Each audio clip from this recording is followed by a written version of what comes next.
పెట్టుకొని పైకి రిజర్వేషన్లో చెప్తా ఉన్నారు. రిజర్వేషన్ల కారణంగా రాలేకపోతా ఉన్నారు. కానీ ఇది తప్పు.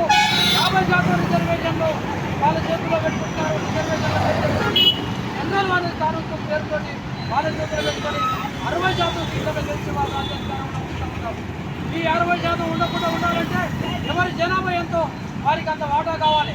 వారికి ఎంత ఉన్నదో అగ్రవర్ణాలు ఉన్నదంతా 10 నుంచి 15% ఉన్నారు. వాళ్ళకి 10 నుంచి 15% ఉండాలి.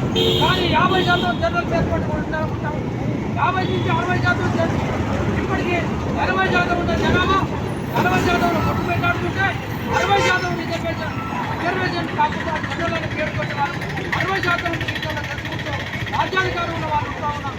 ఆ రాజ్యాధికారం పదవి ఎక్కి ఆ రాజ్యాధికారం మా చేతిలో ఉందని చెప్పేసి ఆ పదవి ఎక్కిన ఉన్నపోతుందాగా అన్ని వర్గాల మీద ఇతర వర్గాల మీద బీసీ ఎస్టీ రజకుల మీద దాడులు చేస్తూ అనేక రకాలుగా యుద్ధాలు పడతా ఉన్నారు. కాబట్టి వీళ్ళకు బుద్ధి చెప్పాలంటే సరైన బుద్ధి చెప్పాలంటే 60% కాదు, అగ్రవర్ణాలకు 10% మాత్రమే రిజర్వేషన్ ఉండాలి. 10 నుంచి 15% మాత్రమే ఉండాలి. రిజర్వేషన్ వాళ్ళే తీసుకోవాలండి. జనరల్ మిగతా